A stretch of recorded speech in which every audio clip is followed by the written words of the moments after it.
예수님께서 율법 교사하고 나눈 대화가 있습니다. 예수님께서 복음을 전하실 때 어떤 율법 교사가 찾아왔습니다. 그래서 예수님께 질문을 드렸어요. 어떻게 하여야 내가 영생을 얻을 수 있겠느냐? 그렇게 질문할 때 예수님이 뭐라고 대답했습니까? 율법 교사에게 네가 율법을 모르느냐? 율법 교사인데 구약 성경을 달통한 사람인데, 그래서 예수님이 율법에 뭐라고 나와 있더냐 이렇게 질문했을 때 그 율법 교사가 대답을 했어요. 정답을 나름대로 얘기를 했습니다. 이 율법 안에 보면은 마음을 다하며 목숨을 다하며 힘을 다하며 뜻을 다하여 하나님을 사랑하라. 이제 이 율법을 총정리하자면은 이렇게 되어 있다는 거죠. 하나님을 사랑하고 또 내 이웃을 이 몸과 같이, 자기와 같이, 내 자신같이 사랑하라. 내 자신같이. 이게 율법에 나와 있는 핵심이다. 이 율법 교사가 누가복음 10장에 나와 있는 말씀입니다. 그러니까 예수님이 그러면은 너는 돌아가서 이대로 행해라 이렇게 얘기했단 말이에요. 그리고 율법 교사가 또 질문을 던졌어요. 그러면 내 이웃은 누굽니까? 이렇게 질문했어요. 그때 예수님이 그럼 하나님을 사랑하는 걸, 그럼 여러분 하나님을 사랑한다는 게 어떤 겁니까? 마음을 다하고 목숨을 다하고 힘을 다하고 뜻을 다해서 하나님을 사랑하는 게 어떻게 사랑하느냐? 하나님을 사랑하는 거였습니까? 또 네 이웃을 네 자신같이 사랑하라는데 이것도 뭐 힘들죠. 잘 안 될 텐데 도대체 이웃을 네 자신같이 사랑하라는 말이 이거를 우리가 지키려면 어떻게 해야 된다는 거죠. 그걸 예수님이 하신 말씀 잘 기억하면서 오늘 본문을 봐야 되겠습니다. 그러니까 내 이웃이 누굽니까? 라고 율법교사 질문을 하니까 예수님이 선한 사마리아에 대해서 얘기했어요. 선한 사마리아 비유는 아마 다 이해를 하고 있을 겁니다. 어떤 사람이 길을 가다가 강도를 만나가지고 금방 죽게 됐어요. 두드려 맞아가지고. 그리고 옷도 다 뺏기고 짐도 다 뺏기고 돈도 다 뺏긴 거죠. 그래가지고 길가에다 그냥 버려놓고 그걸 갔는데 유대인들이 존경하는 제사장이 딱 지나가다가 보고는 그냥 지나가 버렸어요. 보니까 이게 엄두가 안 나거든. 그렇게 그냥 지나갔다가. 그 다음에 제사장의 조상이 누굽니까? 레위야, 레위. 레위 또 한 명 딱 지나가다가 이거 안 되겠네. 또 지나가. 그런데 이게 예수님이 직접 비유로 말씀하신 겁니다. 사마리아인이 딱 지나갔다. 왜 사마리아인을 예수님이 들었겠어요? 이 사마리아인이 지나가다가 보고는 이 사람 불쌍하니까 이 포도주와 기름으로 상처를 싸매주고 그 사람을 데리고 저기 주막까지 데려가가지고 밥도 먹이고 그 주막 주인한테 치료를 부탁하고 돈도 주고, 그리고 혹시 내가 다시 갔다가 돌아올 때까지 돈이 더 들면 내가 돌아와서 돈을 더 주겠다. 이 사람을 돌봐주라. 이렇게 했단 말이에요. 그러면서 그 율법 교사한테 예수님이 말씀하셨어요. 그러면은 이 세 사람 중에 누가 그 강도 만난 사람이 이웃이냐? 그러면 누가 이웃이겠어요? 그러니까 이 율법 교사가 그 사람한테 선한 일을 행한 사람이 그 사람이 이웃입니다. 이렇게 얘기를 하거든요. 또 돌아가서 그렇게 해라. 그렇게 했거든요. 그런데 이 사마리아인을 왜 예수님이 말씀하시냐면은 유대인들이 가장 저주스럽게 보는 민족이 사마리아인들이에요. 옛날에 북이스라엘의 사람들이 10지파가 북이스라엘에 있었어요. 2지파만 남유다였어요. 베냐민과 유다들. 북이스라엘에 있는 10지파는 나중에 아수르에게 멸망당해가지고 그 남자들은 전부 다 잡혀서 어디 가는 거야? 노예로 다 팔아버리고 아수르가 쳐들어와가지고 그 다음에 외국에 있는 노예들을 붙잡아다가 그 북이스라엘에 풀어놔버린 거예요. 그러니까 혼혈족이 다 생긴 거죠. 그게. 완전히. 그래서 나중에 예수님 시대에는 그 지역을 사마리아라고 불렀는데 그 사마리아 사람들은, 그 유대 사람들은 저주받은 민족이다. 저 사람들은 혼혈족이다. 하나님을 모르는 사람들이다. 뭐 이렇게 해가지고 굉장히 무시하고 가장 싫어하는 사람이 누구냐면 사마리아인이. 그래서 사마리아 동네를 지나가는 것도 싫어해요. 돌아서 가는 거예요. 북쪽으로 가려면 사마리아를 지나가야 되는데 이런 사람들하고는 나는 상종하기도 싫다. 이렇게 삥 돌아서 먼 길로. 그렇게 갈 정도로 유대인들에게는 사마리아인이 굉장히 이렇게 천민이에요, 천민. 아주 비하하고 요즘도 뭐 이렇게 인종차별하는 이런 말들 막 백인들 하는데 그 당시에는 아주 심했어요, 유대인들이. 그런데 예수님이 하필이면 사마리아인을 딱 들어가지고 이렇게 비유를 해요. 그리고 율법 교사가 들을 때 이게 뭡니까 지금? 이 예수님이 뭔 얘기를 하려고 하신가요? 자, 그러면은 이 율법에 나오는 하나님을 사랑, 율법을 통틀어서 딱 요약하면 하나님을 사랑하고 네 이웃을 네 자신까지 사랑하라는 거거든요. 그럼 이걸 행하라는 거예요. 이거 어떻게 행해야 됩니까? 이걸 우리가 잘 이해를 해야 됩니다. 이 강도 만난 사람을 치료해 주는 것이 이웃을 사랑하는 겁니까? 그럼 우리 강도 만난 사람 쳐들어 따야 되는데 인생에 살아가는 동안에 강도 만난 사람보다 더 열악한 상황 속에서 처참한 인생의 답을 몰라서 헤매는 사람들이 부지기 수예요. 12가지 인생의 12가지 문제.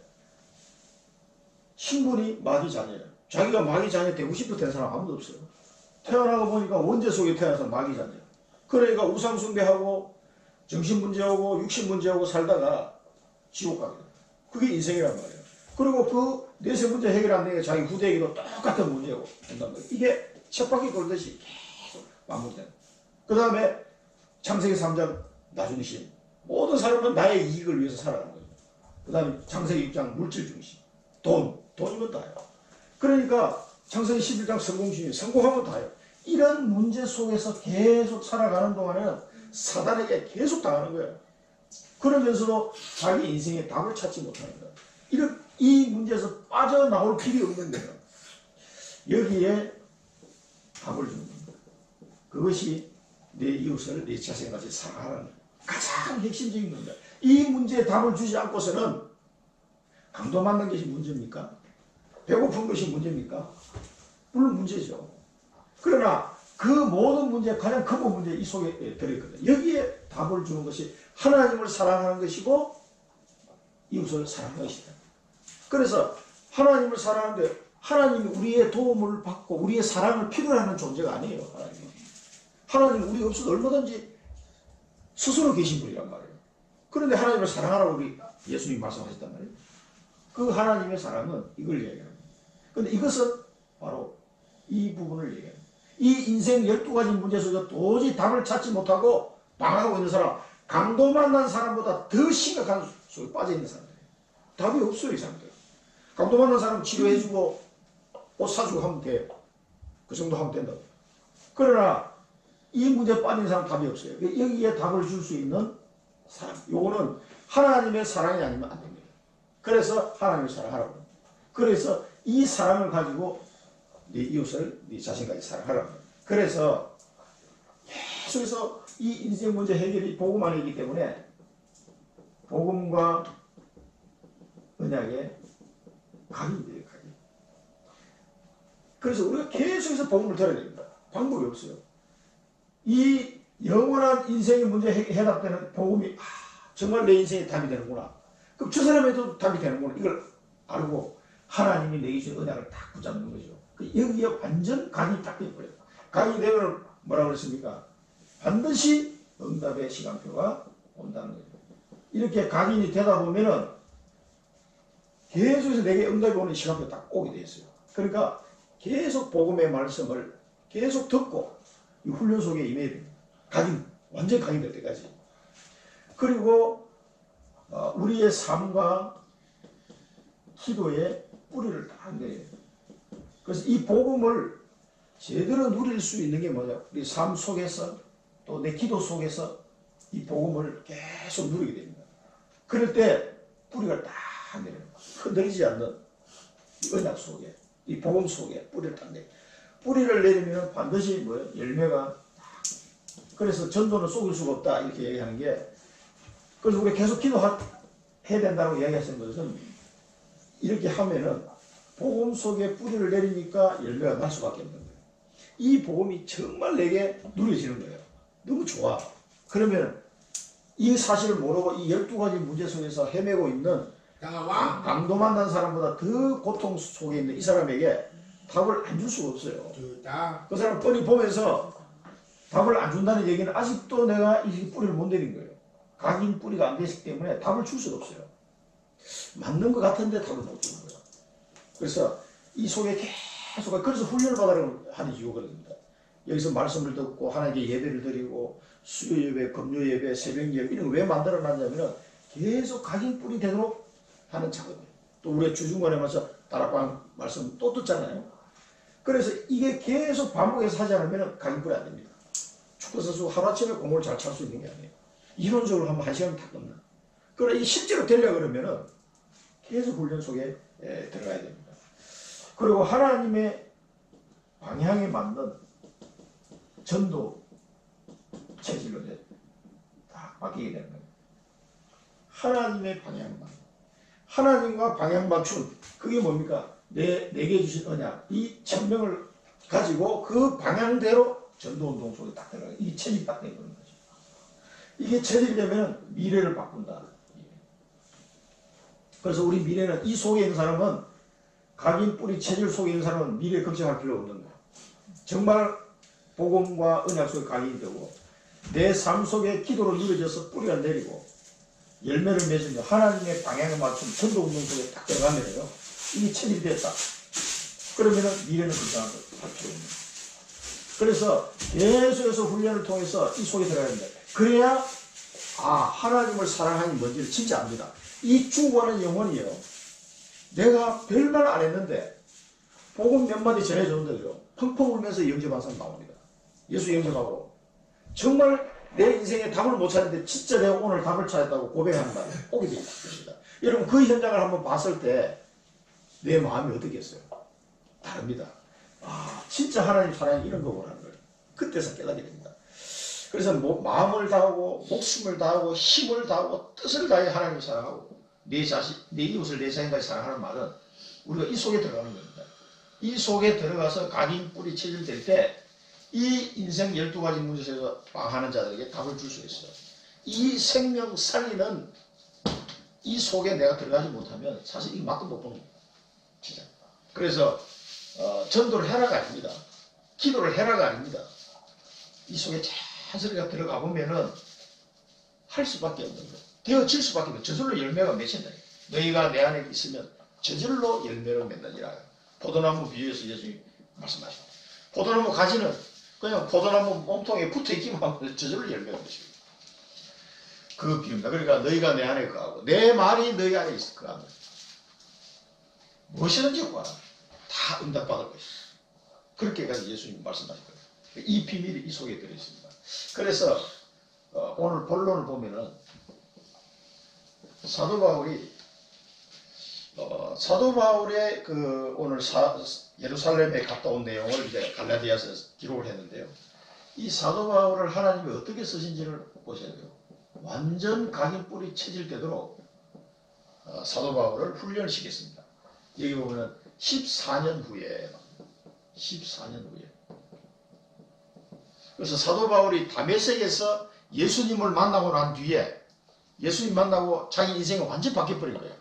거기서 또 아나니아라는 중직자를 통해서 자기가 어떻게 살도록 하기 위해서 하나님 나를 택하신지 목적을 들었어요. 이방인에게 복음을 전하는 자로 또 임금들에게 또 이스라엘 자손들에게 복음을 전하는 자로 그 아들 하나님 아들 그 이름을 증거할 자로 하나님 택한 나의 그릇이다.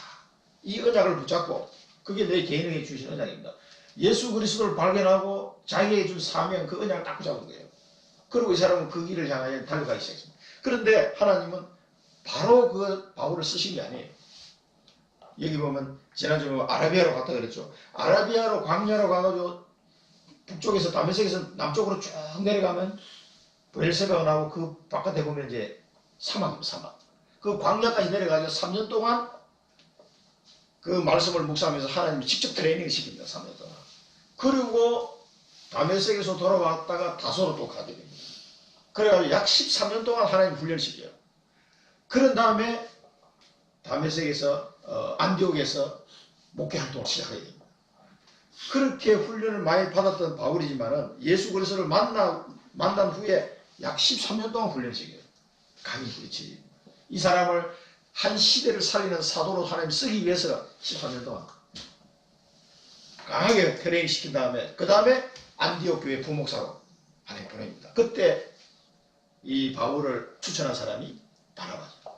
바나바 목사가 이 사람은 옛날에 우리를 핍박했던 사람이지만 바뀌었다. 그걸 바나바는 안 거죠. 그래서 안디옥 교회에 가서 같이 말씀 운동할 수 있도록 그렇게 한 겁니다. 그러면서 이 사람 고백에 14년 후에 자기가 바나바하고 디도하고 같이 예루살렘에 갔다는 것을 얘기하고 있습니다. 우리가 에베소서 4장 13절에 보면은 하나님의 아들을 믿는 것과 또 그 하나님의 아들을 아는 일에 온전한 사람이 되는 거예요. 하나님의 아들을 믿는 것과 아는 일에 온전한 사람. 그러면서 그리스도의 장성한 분량이 충만한 데까지 이르라라고 해요. 그러니까 훈련 받아야 돼요. 이 각인뿌리 체질이 돼야 된다. 하나님의 아들을 믿는 것과 예수 그리스도를 믿는 것과 또 그분을 아는 일에 온전한 사람이에요. 그리고 그리스도의 장성한 분량까지 충만한 데까지 이르도록 해라. 이게 에베소 교회에 보낸 바울의 편지입니다. 그러니까 자기 자신도 훈련을 받았잖아요. 이 사람은 성경 박사인데도 그 후에 13년 동안 또 훈련을 받은 거예요. 그런 다음에 목사로 이렇게 하나님 사도로 쓰신 거예요. 우리도 마찬가지입니다. 하나님 우리 쓰실 때 예수 딱 믿자마자 쓰시는 게 아닙니다. 계속 훈련시킵니다. 그래서 그 훈련이라는 게 다른 게 아니에요. 이거예요. 이거. 이 내용이 강이 뿌리 체질될 때까지 그러니까 말씀과 복음의 능력 이런 거구나 체험하도록 하시고 또 나의 나름대로 계속 24시 기도가 될 때까지 그 유목사님 말씀하신 24시 기도가 된다는 이 말은 계속 복음을 24시 누리는 거예요.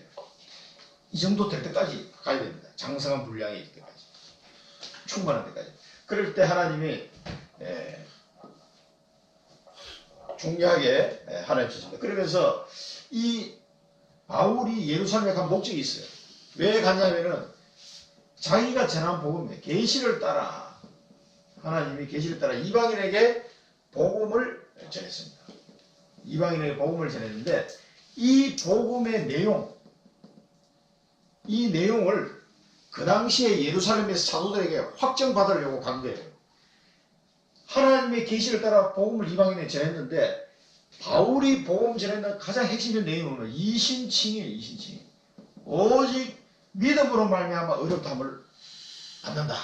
오직 믿음으로 말미암아 의롭다함을 받는 이 내용입니다. 이게 어디 나옵니까? 로마서 1장 2절 4절 보면 뭐가 나오죠? 하나님의 아들에 관한 복음이 뭐냐? 하나님의 아들에 관해서 구약 성경의 선지자들을 하여금 미리 약속하셨다. 미리 약속. 그리스도를 보내주시겠다고 하나님 미리 약속하셨다는 거예요. 이 복음을 지금 말하는 거예요. 하나님이 미리 약속하셨는데 그분이 예수 그리스도다. 그러면서 16절, 17절에 보면은 뭐라 합니까? 오직 믿음으로 말미암아 구원을 받는다. 의인은 믿음으로 말미암아 살리함과 같으니라. 복음 안에는 하나님의 의가 나타났어. 믿음으로 믿음에 이르게 하나니 오직 이 하나님의 아들 예수 그리스도를 믿음으로 구원받는다. 이게 사도 바울의 일관된 복음의 내용입니다. 이신칭의. 왜 이런 말을 하냐면은 자꾸 딴소리 하기 때문에 그래요. 할례받아야 구원받는다. 이 말이 유대인들의 틀을 깨야 되는데 얘 틀을 깨지를 못하는 거예요. 계속 유대주의자들이 예수 믿어도 할례받아야 돼. 이 말을 하는 사람들이 가만히 들어와가지고 형제들을 흔들리게 만드는 거예요. 그러니까 이방인들은 그게 뭔지도 모르고 그런 역사를 모르잖아요. 구약 성경을 전혀 들어본 적이 없으니까. 지금은 우리가 구약 성경을 마음대로 읽고 있습니다만 그 당시에는 이방인들이 전혀 구약 성경 내용도 모르는데 누가 설명을 해줘야 알지. 그런데 유대인들 중에서 자기가 구약 성경 안다면서 와가지고 구약 성경 보니까 말이야 하나님의 아들이 자녀가 되려면 할례 받아야 된다고 나와 있어. 이렇게 얘기하면은 그 당시 이방인들은 뭐 구약 성경 본 적도 없는데 유대인이 그 중에 또 유대인 중에서 꽤 그래도 공부 꽤나 한 사람이 와서 딱 이야기하면은 이 대본 흔들리는 거예요. 이게. 자기는 본 적이 없는데 이 사람은 뭐 직접 봤다고 하니까 또 그게 나와 있다고 하니까 자기는 뭐 헬라어도 모르고 히브리어도 모르는데 그걸 설명해 주면 이 교인들이 흔들리는 거예요. 그래서 이 유대주의자들의 할례 문제 때문에 이걸 아주 강하게 끝장을 내려고 지금 끝장 토론하러 지금 예루살렘에 온 거예요. 이 할례 문제. 율법주의자. 여기에 이거 아니다 말이에요.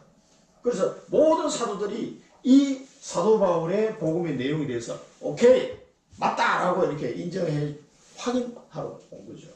그래서 사도들의 여기서 보면 유력한 자들 이렇게 유력한 자들 이 유력한 자들이 그 당시에 교회 지도자들이죠.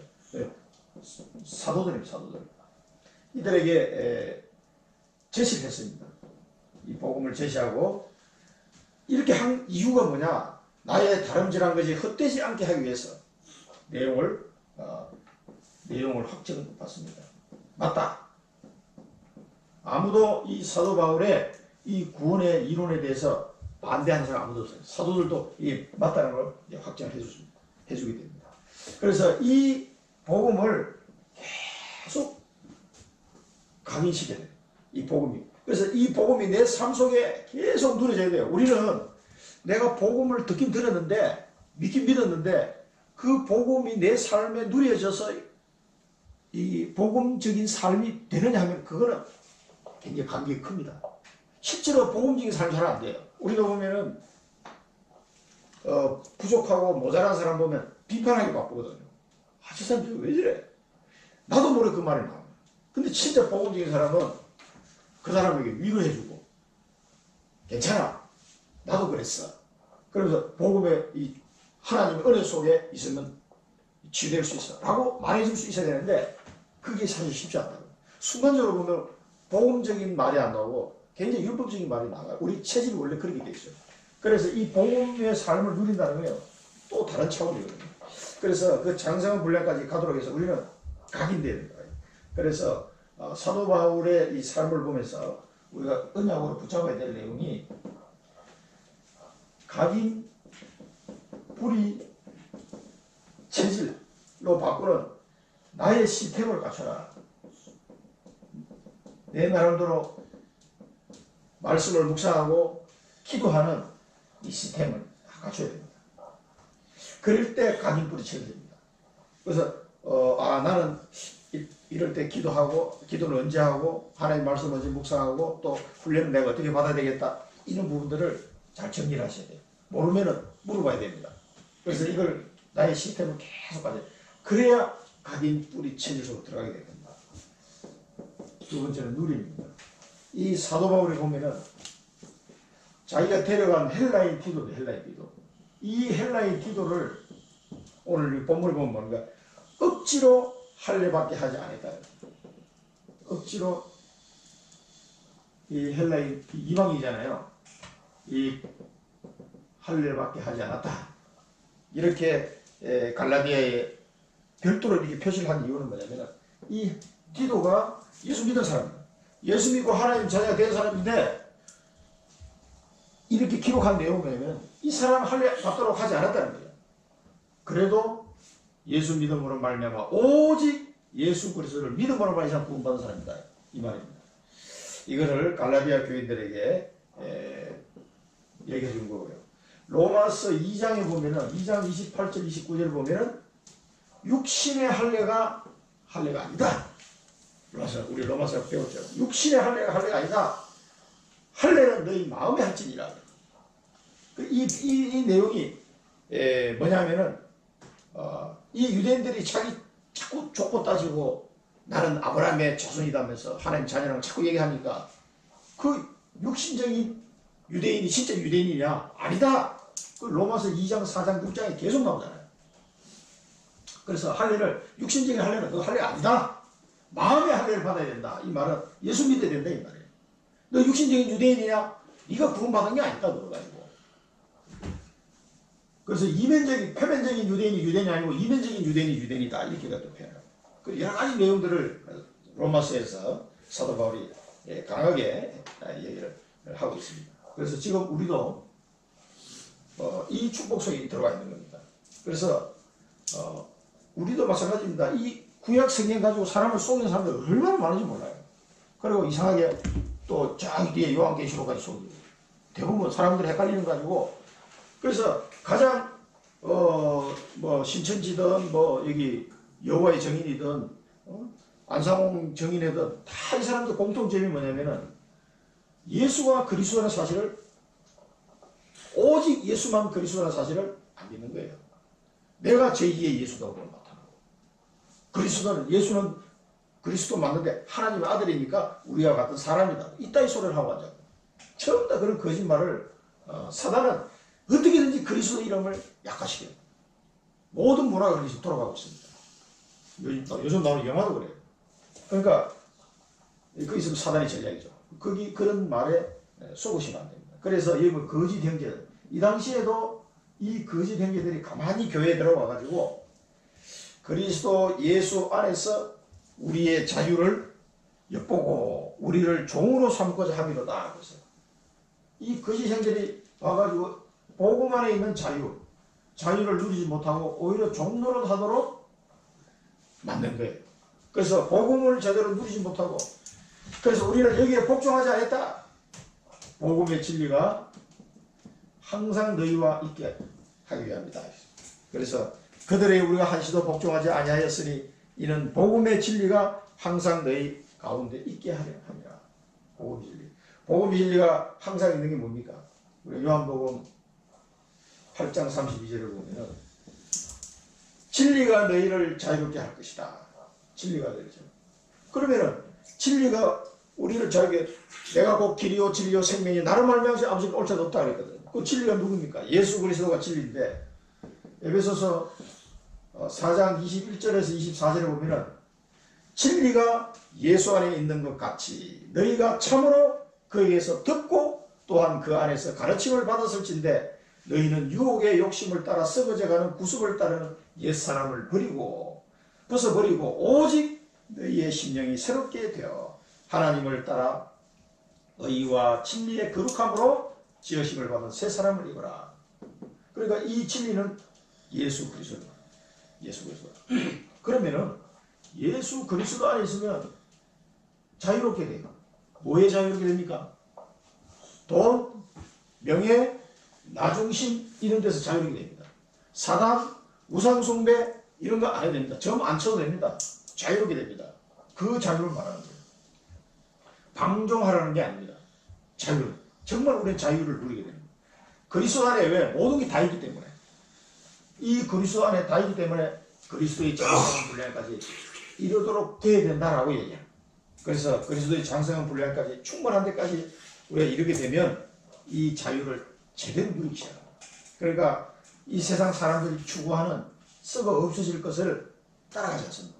그러니까 유혹의 욕심을 따라 썩어져가는 구속을 따르는 옛사람을 벗어버리고 오직 너희의 심령이 새롭게 되어 하나님을 따라 의와 진리의 거룩함으로 지으심을 받은 새 사람입니다. 그러니까 옛 틀을 깨고 새 틀을 가져야 돼요. 새 틀을. 그게 뭐냐면은 복음, 진리, 복음의 진리, 예수 그리스도 안에서 이 자유를 누립니다. 그러니까 세상 사람들이 가지고 있는 것을 부러워할 이유 하나도 없게 되는 거예요. 안 부러워요. 그러면 그리스도 안에 답이 다 있기 때문에 요 비밀을 계속 누리셔야 되는데 이 거짓 형제들은 자꾸 이걸 못 누리게 오히려 우리를 종살하게 만들어요. 우리는 사단의 종에서 죄의 종에서 의의 종으로 바뀌었습니다. 우리 신분이 완전히 바뀌기 때문에 다시 이걸 돌아가면 안 돼요. 그래서 우리가 살아가는 동안에 각인뿌리 체질 안 되면 이 복음의 진리 안에서 주시는 그 자유함을 못 누립니다. 계속 뭔가 얽매이는 거예요. 계속 얽매여가지고 자꾸 코끼인다니까. 물고기가 낚시할 때 딱 하면 물었잖아요. 어우 살았어 겨우. 큰일 날 뻔했다. 그럼 낚시가 뭐 안 물어야 되잖아요. 3초만 지나면 다 잊어버린다. 그럼 또 물어. 그러니까 우리 사단한테 쏘았는데 몇 초만 지나면 또 쏘가. 그러면 안 되겠죠. 그래서 이 복음 안에서 계속 각인뿌리 체질되면은 진짜 복음 안에서 복음의 진리로 내가 자유함을 누리게 됩니다. 그러면은 마음의 근심검심도 없어지는 거죠. 그러면서 바울이 말하면 결국은 바울은 무할례자예요. 무할례자는 왜 외국인을 말해요? 이방인. 바울은 무할례자예요. 베드로는 할례자예요. 유대인들 말이에요. 유대인들. 복음을 전함을 맡은 걸로 알았다. 그래서 도리어 그들이 내게 무할례자에게 복음 전함을 맡은 것이 베드로가 할례자에게 맡음과 같은 것을 보았다. 그랬어요. 이 유력한 자들이 인정하는 거예요. 베드로는 할례자를 위해서 복음을 전하는 자로 맡았고 바울은 무할례자에게 복음 전함을 맡은 자구나 라고 이 예루살렘에 있는 이 교회 지도자들이 다 인정했다는 거죠. 그러니까 바울에게 주신 이 하나님의 복음이 맞다. 그리고 바울은 하나님이 무할례자에게 복음을 전한 자로 세우심이 맞다. 이렇게 인정을 한 겁니다. 이게. 우리의 미션입니다. 복음 안에서 자유해야 됩니다. 복음 안에서. 복음 밖에서는 자유함을 누릴 수가 없어요. 복음 안에서 자유함을 누리되 옛 사람을 벗어버리고 새 사람을 입는, 그리고 이 새 사람을 입어야 사명 감당이 됩니다. 새 사람을 입고 사명 감당하는 삶을 살아야 되겠습니다. 정말 복음 안에서 자유를 누리려면 각인뿌리 체질돼야 돼요. 각인뿌리 체질돼. 이 말이 그리스도의 장성한 분량에 이르기까지 충만함까지 이뤄야 돼요. 장성한 분량이 충만한 데까지 이르러야 각인뿌리 체질되는 거예요. 그래야 새 사람이 되는 것이고 복음 안에서 자유를 누리는 것이고 그럴 때 사명 감당이 되어지는 것이다. 이 미션을 꼭 적으시고요. 그래서 결국 돌아가 보면 결국 여기 계속 내 자신을 복음에 각인시키는 작업을 하시면 돼요. 요것만 하면 나머지를 쭈루룩 따라오게 돼 있으니까. 그래서 계속 우리는 이 교단에는 이런 훈련들이 많이 있습니다. 계속 훈련 가는 이유가 이것 때문에 가는 거예요. 가서 또 들으면 또 가는 거, 또 들으면 또 가는 거. 그래 많이 듣는 사람이 최고예요. 빵빵 있어요. 그래서 바쁘신 분들은 카톡을 보고서라도 그 동영상에 띄시면 잘 보셔야 돼요. 듣고 뭐 다른 방법입니다. 성경 말씀 묵상하시고 또 훈련 메시지 많이 들으시고 계속. 그래서 이 직분을 주셨습니다. 이 누림 속에 있는 바울에게 하나님이 베드로는 할례자의 사도요 바울은 이방인의 사도요. 이방인의 사도라는 귀한 직분을 주셨습니다. 그래서 사도 바울은 한평생 이 일을 위하여 달려갈 수 있는, 그 달려갈 수 있는 힘이 어디서 나오냐면 여기서 나옵니다.